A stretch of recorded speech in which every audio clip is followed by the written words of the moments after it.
नमस्कार, मैं हूं श्वेता सिंह। शाम के 5 बजने वाले हैं और ये समय है दंगल का। आज का दंगल महाराष्ट्र विधानसभा चुनाव में सीट बंटवारे को लेकर महाविकास अघाड़ी के घटक दलों के बीच पैदा हुए विवाद पर है। महाराष्ट्र में अघाड़ी के दलों के बीच कल 9 घंटे तक मैराथन मंथन के बावजूद सीट बंटवारे का फाइनल फॉर्मूला सामने नहीं आ सका।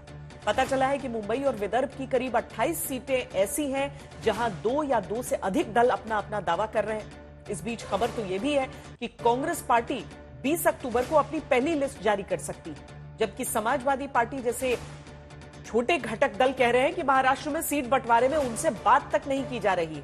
अबू आजमी ने 12 सीटों पर दावा किया।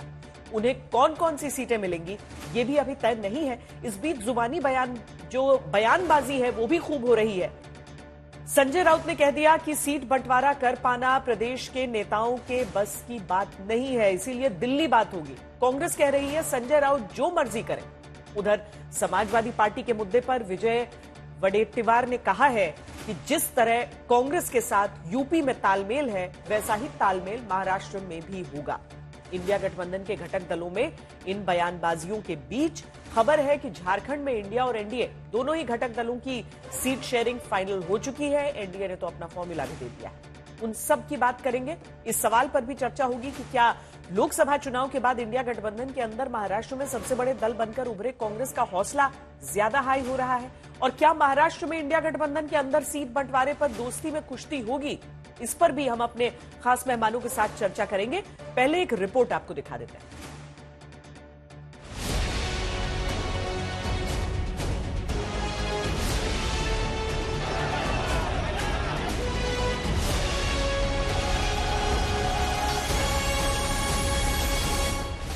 लोकसभा चुनाव में महाविकास अघाड़ी ने 48 में से 30 सीटें जीती तो कांग्रेस का हौसला कुछ ज्यादा ही हाई हो गया।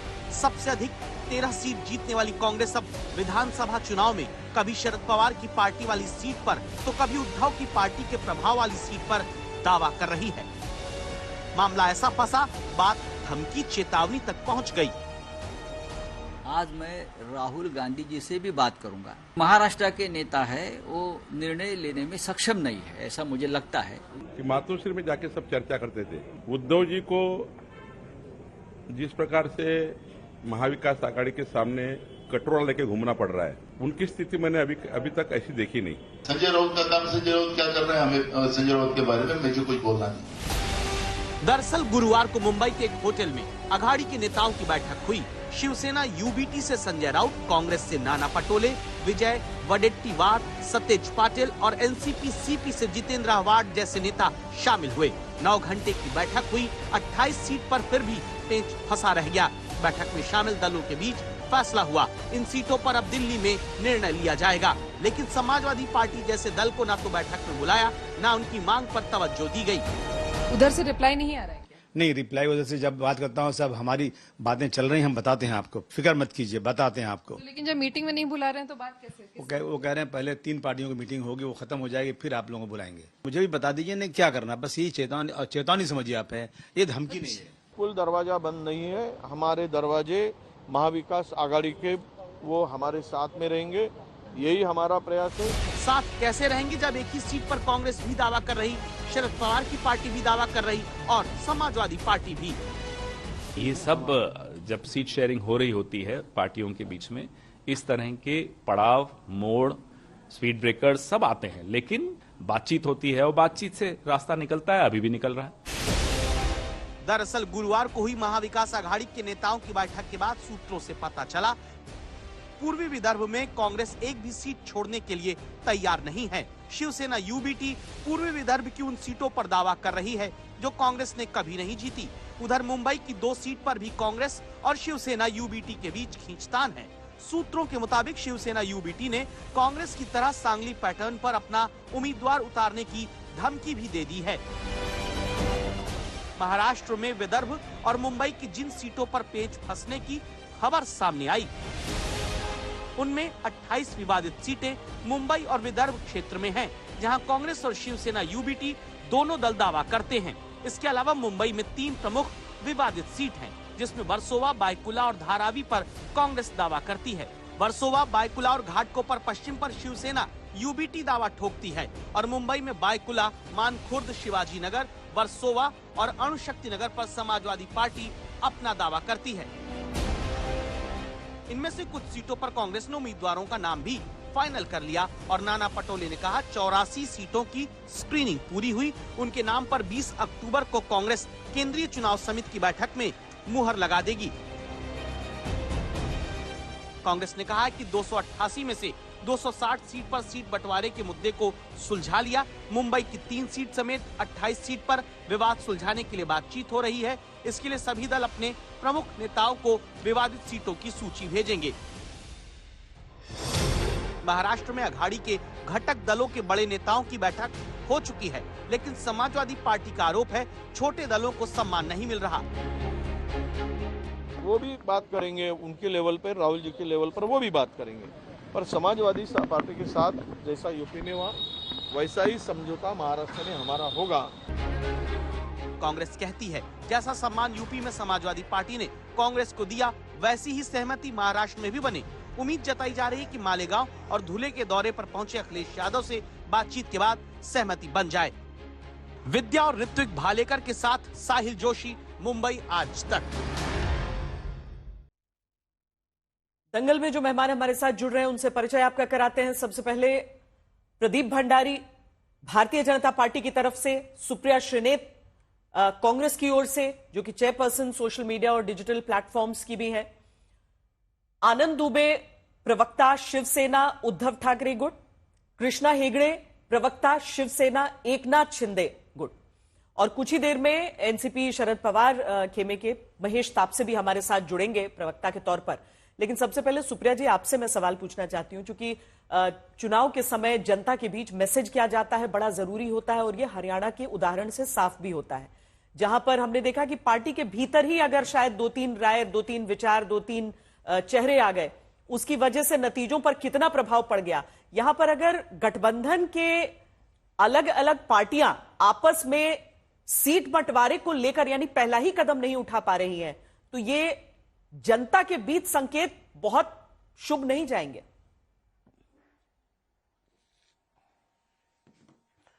आपको, आपके दर्शकों को और मेरे फेलो पैनलिस्ट को सबसे पहले तो मेरा नमस्कार। ऐसा है श्वेता जी कि जब भी सीट बंटवारा होता है, और गठबंधन का धर्म हम अच्छे से जानते हैं और निभाते हैं, जब भी सीट बंटवारा होता है उसमें जरूर ऐसे ऐसे पड़ाव आते हैं जहां पर किसी सीट पर हमारा भी क्लेम होता है, किसी सीट पर हमारे घटक दल का भी होता है, कहीं पर हमें लगता है हमें ज्यादा सीटें लड़नी चाहिए, कहीं पर उनको लगता है उनको ज्यादा सीटें लड़नी चाहिए। ये राजनीति में असलियत है, ये राजनीति की एक सच्चाई है और इससे मुंह नहीं मोड़ा जा सकता है। लेकिन फिर हम आपस में बैठते हैं, हम लोग डिसीजंस लेते हैं, हम निर्णय लेते हैं और हम अंततोगत्वा कैंडिडेट्स डिसाइड करते हैं। ऐसा ही हमने लोकसभा में भी किया था।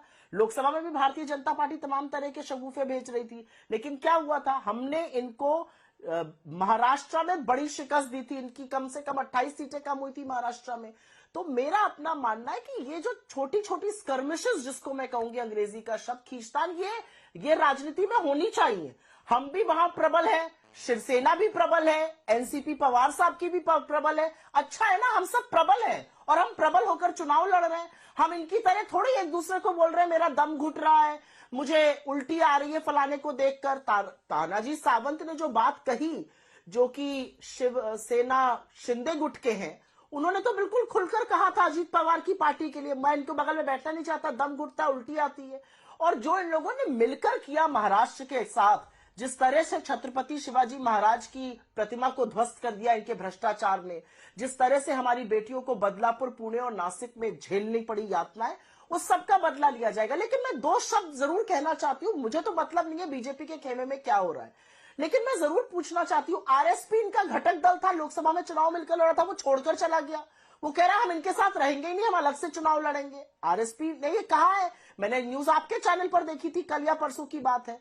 अच्छा, झारखंड की बात कर लीजिए। झारखंड में तो इनको नेता इंपोर्ट करना पड़ रहा है, नेता और इंपोर्टेड नेता जो है वो अपने लिए सेफ सीट खोज रहे हैं। अर्जुन मुंडा जी हार गए। तो मेरा अपना मानना है कि हमारी बहुत चिंता भारतीय जनता पार्टी करती है, हम उससे बहुत अभिभूत है, लेकिन राजनीति में और गठबंधन की राजनीति में ये सब होता है और ये सब होना जरूरी है। अगर लोकतंत्र में प्रबल पार्टियां एक दूसरे से बिना वार्तालाप किए, बिना थोड़ी झिकझिक हुए सीटें मान जाए, तो ये तो तानाशाही हो जाएगी, ये बीजेपी करती होगी। हम ऐसे काम नहीं करते। ये लाजमी है, हमारा कोई वाजिब घटक दल बात हमें भी छोड़कर है नहीं सुप्रिया गया। जी। इनका और घटक जो दल इनका जो महाराष्ट्र आरोप छोड़ आपने के गया। लगाए उस पर प्रदीप से मैं कहूंगी कि वो रिस्पॉन्ड करें, लेकिन उससे पहले एक और चीज मैं जान लेना चाहती हूँ कि आमतौर पर किसी भी गठबंधन में रहता है कि कोई एक पार्टी उसमें लीड कर रही होती है। अब बैठना सबको साथ है, लेकिन उसमें सबसे अधिक सीटें किसी एक पार्टी को रहती हैं उसमें। और अभी लोकसभा चुनाव चुकी हुए उसमें कांग्रेस पार्टी का प्रदर्शन जो 75% सुपर डिस्टिंक्शन से ज्यादा आपका स्ट्राइक रेट का रहा और सबसे अधिक सीटें आपने जीती। क्या हरियाणा के नतीजे के बाद आपके घटक दलों का रुख बदला है? क्या आपको यह महसूस हो रहा है? खासकर समाजवादी पार्टी भी जिस तरीके से आपने भी सुना होगा अबू आजमी जो कह रहे हैं। नहीं, बिल्कुल नहीं। और मुझे ऐसा लगता है कि मैं अबू आजमी जी का बड़ा सम्मान करती हूं, लेकिन सीट शेयर की बातें सीनियर लेवल पर भी होती हैं और बात हुई है हम लोगों की, महाराष्ट्र को भी लेकर हुई है, यूपी को भी लेकर हुई है। मुझे नहीं ऐसा लगता कि एक चुनाव से या एक गठबंधन से कोई तेवर बदल जाते हैं, कोई अलग बातें करने लगता है। मेरा अपना मानना है कि हम 17 सीटें लड़े थे लोकसभा में, हम 13 जीते और हम उस घटक दल में सबसे बड़े पार्टनर हैं, तो स्वाभाविक है कि हम ज्यादा सीट मांगेंगे। लेकिन उससे ये मतलब थोड़ी कि दूसरा सीट नहीं मांगेगा। क्यों नहीं मांगेंगे? वो उनका भी हक है, उनकी भी प्रबलता है, वो भी दावेदार है, उनकी भी जमीनी पकड़ जबरदस्त है, तो क्यों नहीं मांगेंगे? वो भी मांगेंगे, हम भी मांगेंगे। कोई हमारे बीच में इस तरह का मनमुटाव नहीं। और मैं एक छोटी सी बात बताना चाहती हूं, हमने तो 13 सीटें जीती महाराष्ट्र में, 14 तो बीजेपी हार गई। बीजेपी तो 9 पर आ गई 14 हार के। तो मेरा अपना मानना है कि महाराष्ट्र में 2-4 चीजें बिल्कुल स्वीकार्य नहीं है। और आप में से जो लोग महाराष्ट्र की राजनीति समझते जानते हैं वो जानते होंगे, और मुझे लगता है प्रवक्ता लोग आपको आगे जरूर बताएंगे। महाराष्ट्र में आप जिसको रात को बोलिए 70,000 का ये भ्रष्टाचारी है, सुबह 7 बजे उसको डेप्यूटी चीफ मिनिस्टर बना दीजिए। आप एक अपने सबसे पुराने घटक दल की पीठ में छुरा ही ना घोपिए, उनकी पार्टी को भी तोड़ दीजिए, उनका सिंबल ले लीजिए, उनकी संपत्ति हड़प लीजिए। ये आपने शिवसेना के साथ किया और उद्धव जी का बदला तो महाराष्ट्र आपसे लेगा और तगड़ा बदला लेगा। तो मुझे नहीं लगता कि इसमें कोई मनमुटाव है। ये चीजें होनी लाजमी है, जरूरी है, होनी चाहिए लोकतंत्र में, इसमें कोई गलत बात नहीं है। इनके तो घटक दल छोड़ के जा रहे हैं, मुझे लगता है उसका जवाब मिलेगा अभी हमें। ठीक है, हम जानते हैं उसका जवाब। और एक एक करके सब, चूंकि ये हमने रवायत शुरू कर ली है, किसी ने इंटरप्ट नहीं किया है, और इसी हिसाब से पहले हम सबकी एक एक प्रतिक्रिया इस पूरे मुद्दे पर ले लेते हैं और उसके बाद हम जो बहस के मुद्दे हैं वो छिड़ेंगे। लेकिन प्रदीप, आप बताइए, सबसे पहले आपके घटक दल छोड़कर क्यों जा रहे हैं आपको? और केवल कांग्रेस की बात या फिर सामने आपका जो इंडिया गठबंधन है उसकी बात यहां पर नहीं हो रही है? महायुति, महाविकास आघाड़ी में दोनों पक्षों को वही सामना करना पड़ रहा है। देखिए श्वेता जी, आपके सभी दर्शकों को नमस्कार। श्वेता जी, जो महाविनाश आघाड़ी का जो अलायंस है, इसके बीच में और हमारे बीच में आपको डिफरेंस बताता हूं।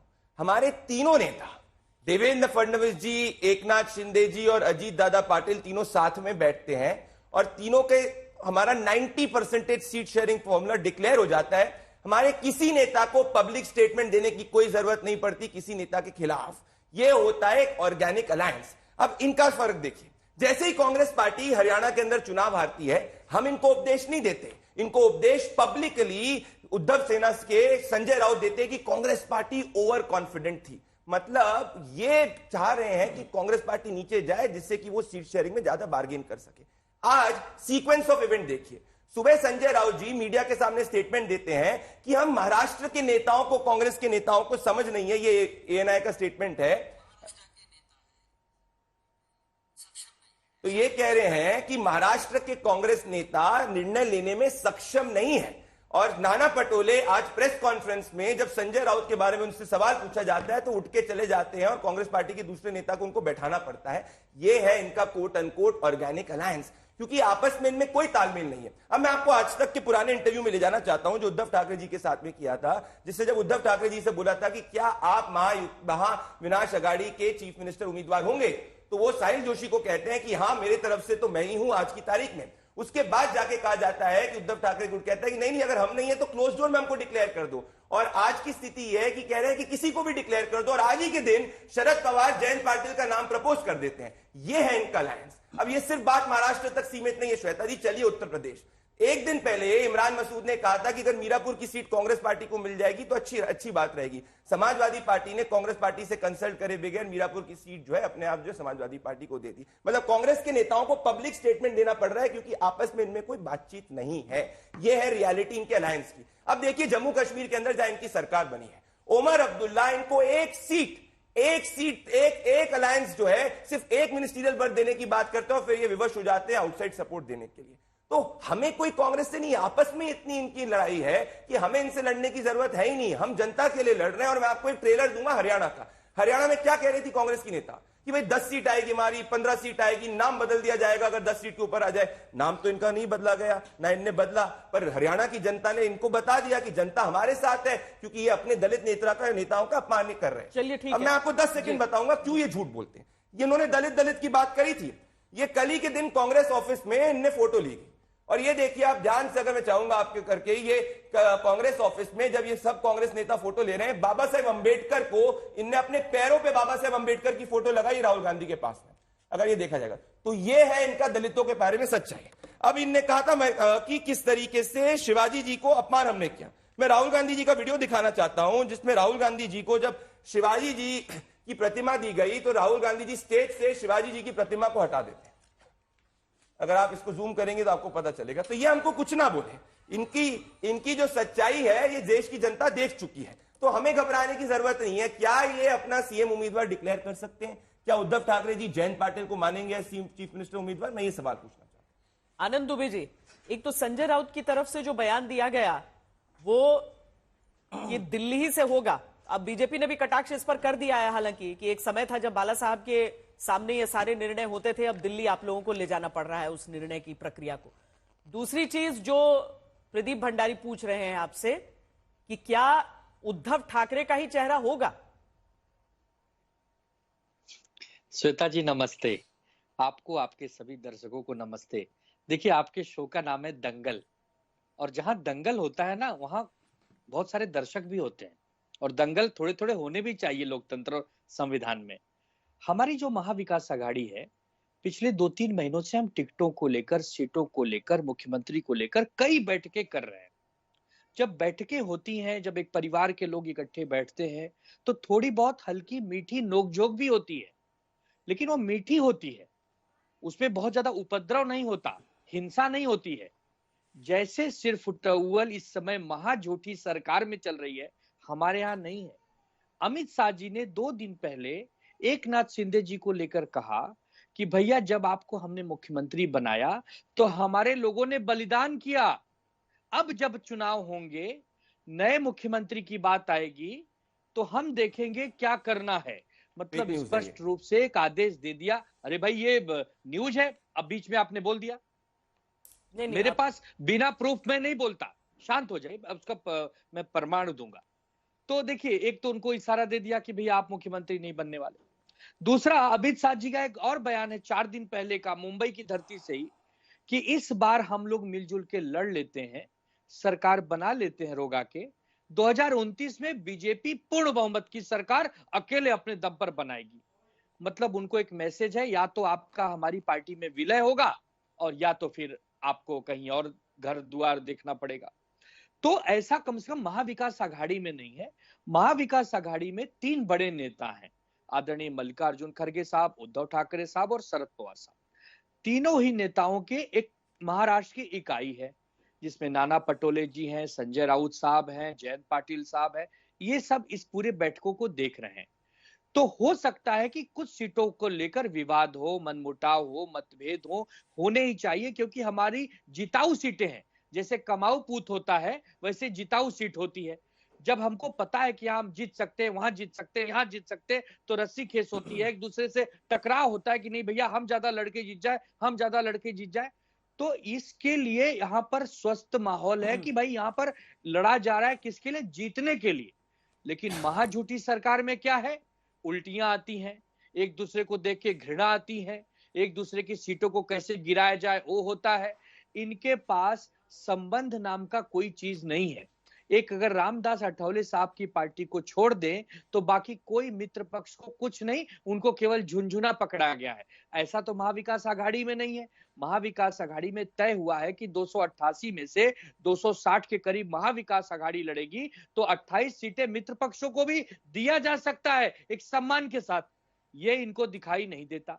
हमारी बातें हैं, हम अपने शीर्ष नेतृत्व से कहेंगे। हमारे नेता उद्धव बाला साहब ठाकरे जी शीर्ष नेतृत्व के साथ संपर्क में है। हमें पूरा विश्वास है कि थोड़े ही दिनों में एक फैसला आ जाएगा। 22-23 अक्टूबर तक हमारी सारी सीटें भी आ जाएंगी। हमारा मुख्यमंत्री का चेहरा कैसे होगा, कौन होगा, वो भी हो जाएगा।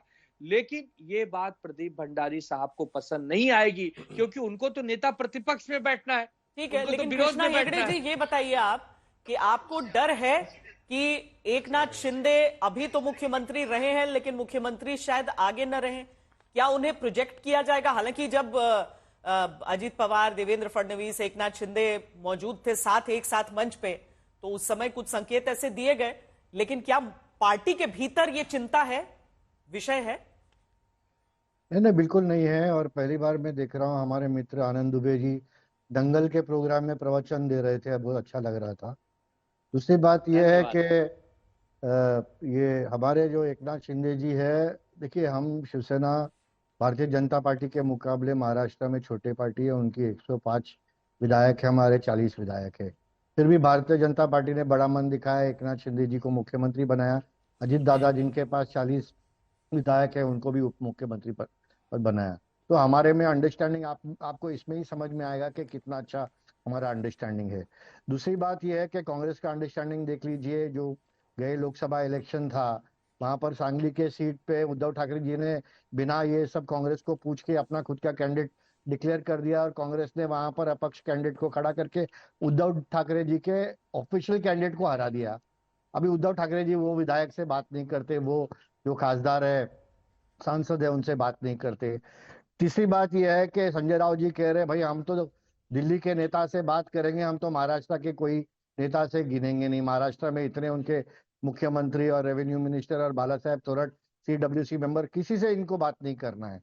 और दूसरी बात यह है कि जब उद्धव ठाकरे जी की जो सेना है, जो उद्धव ठाकरे जी की पार्टी, जब कांग्रेस हार गई थी हरियाणा में, अगर किसी ने सबसे ज्यादा मजाक उड़ाया है कांग्रेस का पूरे देश भर में, सामना उनके मुख्य पत्र में, वो उद्धव ठाकरे जी के पार्टी ने इनका सबसे ज्यादा अगर किसी ने मजाक उड़ाया कांग्रेस पार्टी का, तो उन्होंने उड़ाया। और आज उद्धव ठाकरे जी की पार्टी क्या है, औरंगजेब फैन क्लब की मेंबर है, और पूरा कांग्रेस का वोट जो है वो उद्धव ठाकरे जी के पार्टी को जाती है। और उद्धव ठाकरे जी का सो कॉल्ड जो पहला उनका हिंदुत्व वोट था, वो पूरा हिंदुत्व वोट, महाराष्ट्रन वोट जो है, वो एकनाथ शिंदे जी के पास है। और हमने 12% 13% वोट उद्धव जी से छीन लिया है। तो गणित बहुत साफ है। आने वाले दिनों में भी काम करने वाली सरकार की जरूरत है। जो सरकार एकनाथ शिंदे जी की और मायावती की, जो 24 घंटा काम करती है, लोगों के बीच में काम करती है, महाराष्ट्र के लोगों के हित में काम करती है। हमको कोई फेसबुक लाइव वाली सरकार नहीं है जो कोविड में 6000 करोड़ रुपए का स्कैम करे, जो बॉडी बैग में गफला करे, उद्योगपति के घर के नीचे बॉम्ब रखे, लेडीज बार से 100 करोड़ रुपए का वसूली करे, और जो साधुओं की हत्या पालघर में करे। हमको चाहिए काम करने वाली सरकार, और हमारी सरकार काम करेगी। और 2019 में शिवसेना और भारतीय जनता पार्टी साथ में लड़ी थी। 2024 में फिर से शिवसेना और भारतीय जनता पार्टी अजीत दादा के साथ में लड़ रही है। ये उद्धव ठाकरे जी है। ठीक है, आनंद दुबे जी को आपके आंकड़ों पे एतराज है जी? नहीं, जो उद्धव ठाकरे जी ने कहा वो कांग्रेस के साथ गए, और वही कांग्रेस जिनके उनके पिताजी हिंदू हृदय सम्राट बाला साहेब ठाकरे जी ने कहा, जो दिन मुझे कांग्रेस के साथ हाथ मिलाना पड़े, मैं मेरी दुकान बंद कर दूंगा। और कांग्रेस की जो दुकान महाराष्ट्र में बंद हुई, वो उद्धव ठाकरे जी ने चालू करके दे दिया उनको। चलिए ठीक है, आनंद जी मैं लौटूंगी आपके पास। एक बार महेश तापसी जी से भी उनकी राय जान ले कि महेश जी, सीधे तौर पर अगर हम महाराष्ट्र की राजनीति को देखें तो सबसे बड़ा नेता, इनफैक्ट गठबंधन के भी से भी पार जाके अगर महाराष्ट्र की राजनीति का आज सबसे बड़ा चेहरा पूछा जाए, तो कोई भी व्यक्ति शरद पवार का नाम लेगा। पर आपके गठबंधन की सबसे बड़ी पार्टी कौन, क्या ये मायने रखता है? देखिए, पार्टी कौन सी बड़ी है, आप एनालिसिस कैसे करेंगे? अभी स्ट्राइक रेट से करेंगे, नंबर ऑफ सीट से करेंगे या स्ट्राइक रेट तो आप लोगों का बेस्ट था 80% से ऊपर। It is very difficult to justify कि सबसे बड़ी पार्टी कौन है, लेकिन अगर आप न्यूमेरिकल स्ट्रेंथ के हिसाब से देखेंगे तो कांग्रेस बड़ी पार्टी है। उनके सबसे ज्यादा विधायक, उनके सबसे ज्यादा सांसद भी चुन के हैं, देश लेवल पे उनकी पार्टी है, तो वो बड़ी पार्टी है। बाकी हमारा क्या हाल है आपको पता ही है, हमारे जितने विधायक थे प्रदीप भंडारी साहब की पार्टी के आशीर्वाद से अजीत दादा के साथ चले गए, और अजीत दादा को जेल में देवेंद्र फडणवीस डाल के चक्की पिसवाने वाले थे, वो जो आके उनकी गोद में जाके बैठ गए। प्रदीप भंडारी जी हंस रहे हैं क्योंकि वो अपने मतलब जो उनका मुकाम था वो शायद उस लक्ष्य से दूर हो गए। बट ठीक है, अजीत दादा को आपने ले लिया, उधर उद्धव ठाकरे साहब की पार्टी फोड़ के एकनाथ शिंदे जी को भी ले लिया, लेकिन महाराष्ट्र की जनता का विश्वास संपादन करने में भारतीय जनता पार्टी कम रही। आज भी अगर आप देखेंगे पिछले लोकसभा में देश में 400 पार का नारा था, कहाँ जाके सुई अटकी महाराष्ट्र में क्यों अटकी? क्योंकि वहाँ उद्धव ठाकरे जी हैं, शरद पवार जी हैं, और कांग्रेस पार्टी का एक पुराना नेटवर्क है जो सेक्युलरिज्म को खड़ा कर रखता है, जो संविधान के तहत काम कर रहा है। और इसीलिए भारतीय जनता पार्टी को, अजीत दादा पवार को और एकनाथ शिंदे साहब को ये डर है कि आज जब विधानसभा अनाउंस हो चुके हैं तो शायद वो अपनी सरकार को री एस्टेब्लिश नहीं कर पाएंगे, इसलिए अलग अलग योजनाएं भी दे रहे हैं। लेकिन इस योजनाओं के ऊपर सुप्रीम कोर्ट ने कल क्या कहा आपको भी पता है, महाराष्ट्र की जनता क्या करे ये आपको पता है, महाराष्ट्र की राज्य की फिस्कल हालत क्या है ये पूरे देश को पता है। तो इसलिए जितने भी प्रचार किए जा रहे हैं, जिस प्रकार से बातें की जा रही है, ये सिर्फ और सिर्फ वोटों को मद्देनजर देखते हुए की जा रही है, इसमें कोई वास्तविकता नहीं। अंदरूनी ठीक है, हमारे पास मुख्यमंत्री का चेहरा में एक मत नहीं है, लेकिन एक मत हमारा पास ये है कि हम जब चुन के आएंगे तो लार्जेस्ट दल का, लार्जेस्ट पार्टी का जो नेता होगा वो हमारी अलायंस का मुख्यमंत्री का चेहरा होगा। अच्छा। इसमें कांग्रेस की कोई आपत्ति नहीं है, इसमें हमको कोई आपत्ति नहीं। शुरुआत में जरूर शिवसेना की तरफ से कुछ प्रस्ताव आए थे, लेकिन अब उस चीज की उनको कोई आपत्ति नहीं, क्योंकि समझ चुके हैं, क्योंकि लोकशाही में, लोकतंत्र में लोगों के हिसाब से अगर जाएंगे तो अच्छा रहेगा। वहां पे भारतीय जनता पार्टी का 30 साल पुराना मित्र था, अब यकायक 2014 से, लोग कह रहे हैं कि 2019 में अलग हुए, लेकिन 2014 में भारतीय जनता पार्टी और शिवसेना अलग हुई। देवेंद्र फडणवीस साहब जब सीएम बने तो पहले विरोधी पक्ष के नेता, प्रतिपक्ष के नेता एकनाथ शिंदे जी थे। 3 महीने के बाद या 2 महीने के बाद वो फिर गवर्नमेंट में शामिल हुए और यूडीएम के मिनिस्टर बने। ये इतिहास भारतीय जनता पार्टी शायद भूल चुकी है, और इसीलिए आज उनको कोई अधिकार नहीं बचा उद्धव ठाकरे जी के ऊपर बात करने का। ठीक है, अब सुप्रिया जी, एक तो जो आप पर आरोप लगे हैं उसका भी जवाब मैं चाहूंगी, साथ में ये बात जो महेश जी बता रहे हैं कि ये तय हो चुका है कि जो सबसे बड़ी पार्टी जीत कर आएगी उसका ही जो नेता होगा वो होगा महाराष्ट्र का मुख्यमंत्री, क्या ये बात तय हो चुकी है? मुझे ऐसा लगता है कि ये सारी बातें हमारे चुने हुए विधायक, हमारे विधानमंडल दल के नेता और हम सारी तीनों पार्टी का शीर्ष नेतृत्व करेगा। मुझे नहीं लगता इसका फैसला आनंद दुबे जी या मैं करूंगी या महेश भाई करेंगे। इसका फैसला हमारा शीर्ष नेतृत्व, हम तीनों पार्टी के बैठेंगे और वहां पर फैसला होगा, और हमारे विधायक मंडल जो होंगे वो अपना नेता तय करेंगे। लेकिन यार वहां पे 2-3 बातें बोलना चाहती हूँ और वो बातें बोलनी जरूरी है। देखिए, बीजेपी के साथ जो भी गया है ना, उसका हश्र खत्म हो गया, उसकी हैसियत खत्म हो गई। ये पार्टी को निगल लेते हैं, ये अपने बगल वाले को सबसे पहले डसते हैं, और समय रहते ही चेत गए थे उद्धव जी और उन्होंने इनसे किनारा कर लिया था।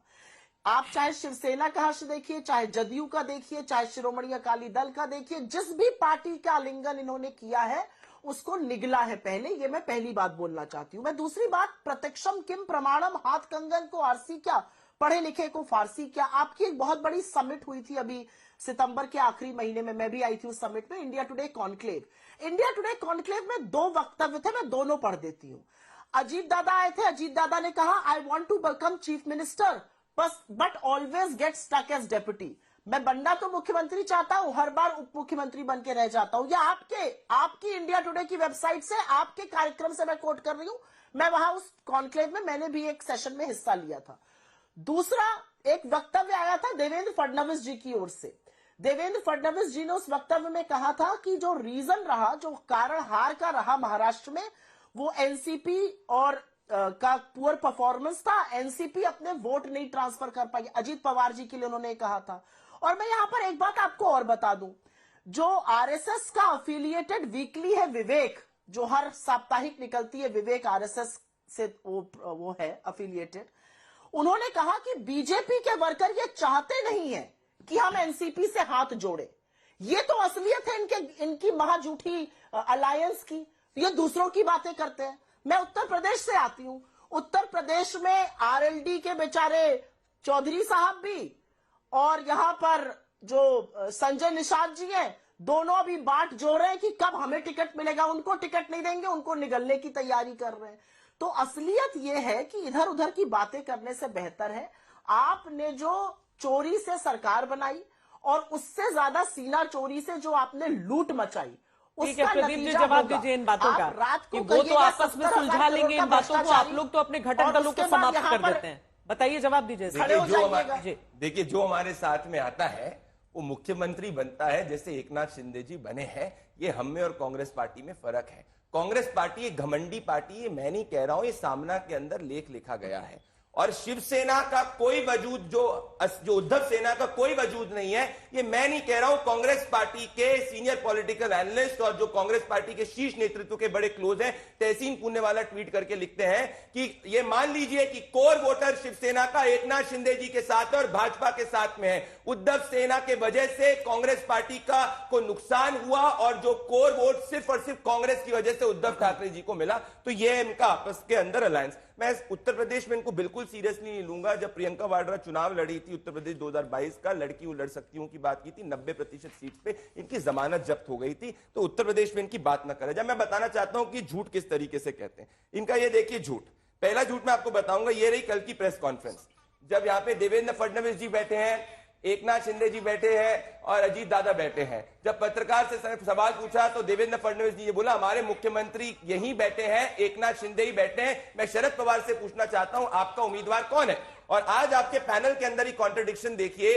एनसीपी के प्रवक्ता कहते हैं कि भाई एमएलए डिसाइड करेंगे, जिसका ओपन समर्थन कांग्रेस पार्टी की तरफ से नहीं आता। और उद्धव ठाकरे का पब्लिक स्टेटमेंट है कि पब्लिकली जो एमएलए है वो नहीं डिसाइड करेंगे। और शरद पवार कहते हैं कि जयंत पाटिल को चीफ मिनिस्टर होना चाहिए। तो जो एक पैनल पे ही समन्वय नहीं बैठा पाए, जिनके पैनल के प्रवक्ता वो बोले, जिनके लीडर कुछ और बोले, वो क्या बात करेंगे? अब मैं आपको बताना चाहता हूं इनका असली दर्द क्या है। अब मैं आपको एक आज तक का इंटरव्यू दिखाऊंगा जो किया गया था, और ये आज तक का इंटरव्यू का सुनिए जरा, ये देखिए।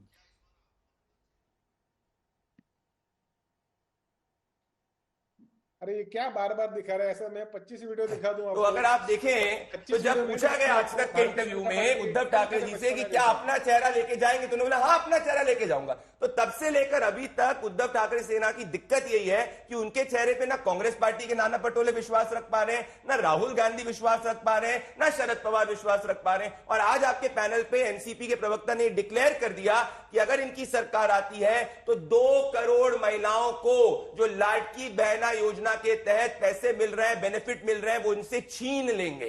तो इसीलिए मैं आश्वस्त हूं कि ये आप जैसे हरियाणा के अंदर जनता ने इनको सबक सिखाया था, महाराष्ट्र की जनता इनको सबक सिखाएगी। नहीं, ये बेचारे ने कब कहा? ये कुछ भी पूछिए, मैं आपको पब्लिक स्टेटमेंट सुनाता हूं। ये लीजिए, चलिए एलओपी विजय विटेकर का यूपी तक को दिया गया इंटरव्यू सुनाता हूं।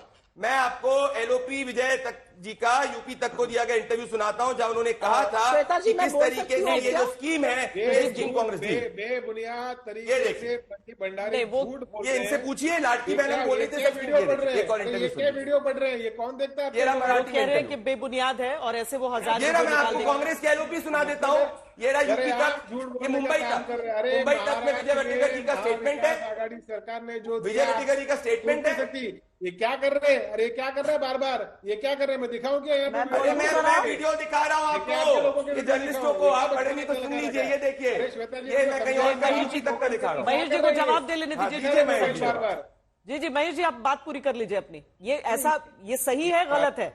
पार्टी के प्रवक्ता बार बार मोबाइल दिखाया कि क्या दिखे? अरे मोबाइल में पूरा देश देखता है, आप नहीं समझे। देश आगे बढ़ गया है और मोबाइल के जमाने में हर बच्चा देखता है। आप नहीं देखते तभी पीछे है। चुप बैठिए, प्लीज हैव सम डिसेंसी।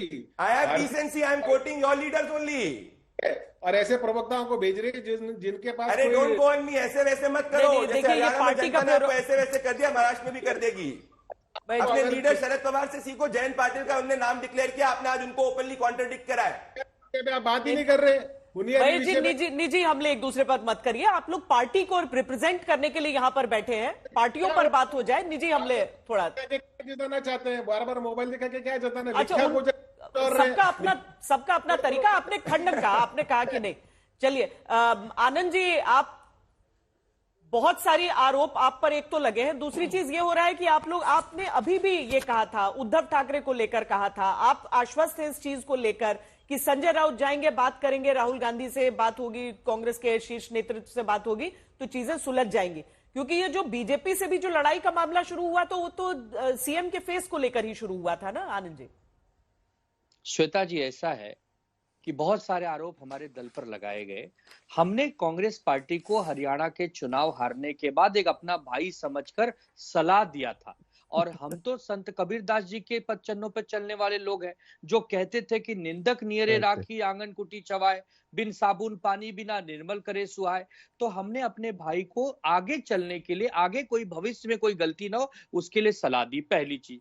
दूसरी चीज, अभी हमारे दोनों महाविकास आघाड़ी के साथी कह रहे हैं कि जिसकी सीटें ज्यादा आएंगी उसका मुख्यमंत्री चुनाव के बाद तय होगा। इस पर अभी कोई चर्चा नहीं हुई है कि जिसकी सीटें ज्यादा आएंगी उसका मुख्यमंत्री बनेगा। अभी ये चर्चा चल रही है, इस पर एक चिंतन और संवाद चल रहा है। तो हमें लगता है कि 2-4 दिनों में ये मामला भी हम सुलझा लेंगे। तीसरा, अभी हमारे मित्र बीजेपी के हमारे भाई ने बहुत सारी बात कही कि तहसीन पूनावाला ने कहा। अरे भाई, तहसीन पूनावाला कौन है? कांग्रेस पार्टी से उनका क्या संबंध है? वो क्या कोई औपचारिक प्रवक्ता है? अगर ऐसे कहूं तो सुब्रमण्यम स्वामी जी ने कहा है कि भारतीय जनता पार्टी नकली हिंदुत्व का झंडा लेकर चल रही है। इन्होंने नकली हिंदुत्व का चोला ओढ़ रखा है। अब क्या कहें, सुब्रमण्यम स्वामी कौन है, बीजेपी में उनका क्या पद है? तो देखिए, जब कोई प्रवक्ता या नेता या कोई हमारा मंत्री कहता है, वो कौन है, उसका क्या इतिहास है, उसका क्या चरित्र है। चलिए, समय आज इतना ही है हमारे पास, लेकिन हम उम्मीद करते हैं कि चुनाव आते आते सबके पास दोनों ही गठबंधन, जिस तरीके से इस समय जो लड़ाई चल रही है, अब समय कम बचा है। अच्छा चलिए, कृष्णा हेगड़े जी, चूंकि आपकी बात रह गई है, आप अपनी बात रख लीजिए। आपको काफी हंसी आ रही थी अभी आनंद दुबे की बात पर। नहीं, बिल्कुल 14 सीट वाला छोटा भाई उद्धव ठाकरे जी के पार्टी वाले अभी कांग्रेस बड़े भाई को सलाह दे रहे हैं कि कैसे राजनीति करना पूरे देश में। चलिए ठीक है, सुप्रिया जी, क्लोजिंग कमेंट्स। तुम्हारा तो विलय होने वाला है। आप सावधान रहिएगा, सबसे पहले आपको निकलेंगे। आप सावधान रहिएगा कृष्णा हेगड़े जी, सबसे पहले आपको निकलेंगे, सबसे पहले आपको बाहर का रास्ता दिखाया जाएगा। देखते जाइए, अभी सावधान रहिए, कृष्णा हेगड़े जी निगल लिए जाएंगे, पता ही नहीं चलेगा, डकार लेंगे ये लोग, पार्टी बड़े भाई डकार लेंगे आपको। आपके तीनों महाविकास आघाड़ी के प्रवक्ताओं में आपके शो के ही कॉन्ट्रडिक्शन सामने आ गए। आनंद दुबे जी ने कॉन्ट्रडिक्ट किया महेश जी को, और जिसको कांग्रेस की प्रवक्ता ने कोई बात नहीं किया। यही कॉन्ट्रडिक्शन सामने इनके सीट शेयरिंग सेना का हुआ खेल खत्म, ऐसा ब्रेकिंग। और श्वेता जी, परिवार में लोग आपस में बात करते हैं, पब्लिक डोमेन में कोई नहीं बात करता। इनमें बात नहीं हो रही परिवार के रूप में, इसलिए इनको मीडिया स्टेटमेंट्स देने पड़ रहे हैं। नहीं, मीडिया स्टेटमेंट्स तो दोनों तरफ से आ रहे हैं। हमारी तरफ से कोई सीट शेयरिंग में हमने किसी के अगेंस्ट कोई स्टेटमेंट नहीं दिया है। बताइए, आप एक स्टेटमेंट बता दीजिए हमारे शीर्ष नेतृत्व का। परिवार में एक दूसरे को देखकर उल्टी आ रही है। श्वेता जी, एक बता दीजिए, देवेंद्र फडणवीस जी, एकनाथ शिंदे जी, अजीत यादव का एक स्टेटमेंट बता दीजिए। संजय राउत ओपनली महाराष्ट्र के कांग्रेस के लीडर के खिलाफ स्टेटमेंट दे रहे हैं। नहीं तो वो जो पूरा स्टेटमेंट बता रही है उसका भी जवाब दे दीजिए। अरे वो तो चीज ठीक है, हो गया। हमारे साथ एक अजीत दादा के साथ हमारा पॉलिटिकल अलायंस है, हमारा एकनाथ शिंदे जी के साथ आइडियोलॉजिकल अलायंस है। परिवार के अंदर सब आ जाएंगे, साथ में गले मिल के रह रहे हैं। इनके जैसे नहीं है कि पब्लिकली एक दूसरे को कमेंटियां बुला रहे हैं। श्वेता जी, सामना की जरूरत नहीं है इनको कि पब्लिकली बोलने के लिए। बोलिए श्वेता जी, मैं सिर्फ ये कहना चाहती हूँ, किसका कितना परस्पर संबंध है ये आज तक के और इंडिया टुडे के मंच पर अजीत भाई ने और देवेंद्र भाई ने बोल दिया एक दूसरे के लिए। किसी को और प्रत्यक्ष प्रमाण की जरूरत नहीं है। ये महा झूठी अगाड़ी जिनकी जो यूपी की सरकार है, इधर भाग रही है, उधर भाग रही है, वो खींचातान मची है जिसकी कोई हद नहीं है। देवेंद्र फडणवीस और अजीत पवार ने एक दूसरे के खिलाफ जो बोलना था वो आपके मंच पर बोला है। मुंबई से थोड़ा नाता पुराना है, मुंबई का नाम सुनकर टीस उठ जाती है। कुटाई मुंबई में हुई थी ना सुप्रिया जी, मुंबई में हरियाणा के अंदर अपनी दलित नेत्री कुमारी शैलजा को ही सम्मान नहीं कर पाई। क्या महाराष्ट्र के अंदर सम्मान की बात कर रहे हैं? क्या बात कर रही है सुप्रिया? याद आ गया सुप्रिया जी, कोई बात नहीं, महाराष्ट्र के नतीजों के बाद आप शायद से जमीन पे आ जाए, हो जाएगा। वही के जर्नलिस्ट कोई बात नहीं, सुप्रिया जी हो जाता है कभी कभी, जब चुनावों में जमानत जब्त होती है तो दिक्कत हो जाती है। पर्सनल कमेंट्स बोलेंगे और मैं चुप रहूंगी तो ऐसा तो नहीं कोई होगा कोई ना बात श्वेता नहीं, जी। किसी को मैं चुप पर्सनल रहने कमेंट नहीं को करना बिल्कुल चाहिए। नहीं, मैं तो बस कह रहा हूँ कि आपस में मेरी इनके आपके leadership पैनल के पे बारे में तीनों के बोलेंगे, कॉन्ट्रडिक्शन तो मैं सामने बिल्कुल है। चुप नहीं आनंद जी रहूंगी। मेरे भाई मैं हैं, चुप रहने आज की उन्होंने बात नहीं महेश है। जी को कॉन्ट्रडिक्ट मुंबई से किया इनको कि थोड़ा एमएलए परहेज जो है वो डिसाइड मुंबई नहीं से करेंगे, इनको थोड़ी इसको समस्या है। ओपन समर्थन इनका कांग्रेस का नहीं इतिहास मिला। है मुंबई का, मुंबई में धैके कूट दिए गए थे। चलिए बहुत बहुत धन्यवाद आप सबका, जब नहीं हो तब बात करिएगा। बहुत बहुत धन्यवाद आप सबका इस चर्चा में जुड़ने के लिए। आज के दंगल का निष्कर्ष आखिरी हिस्से में नजर आ गया, क्योंकि वैसे तो इंडिया गठबंधन के दल एक साथ चुनाव लड़ने की बात कर रहे हैं, लेकिन सीएम कौन होगा इसे लेकर अभी आपने सारी बातें सुनी। एक दूसरे से उस मामले में कम से कम तालमेल नहीं खा रहे थे। स्थिति यह है कि एनडीए से मुकाबले में इंडिया ने लोकसभा में दम दिखाया, लेकिन विधानसभा में क्या कुछ ऐसे मुद्दे अभी बचे रह गए हैं जिस कारण अभी लड़ाई हम यही कहें कि बाकी है। अभी के लिए इतना ही। देश और दुनिया की बाकी खबरों के लिए आप देखते रहिए आज तक।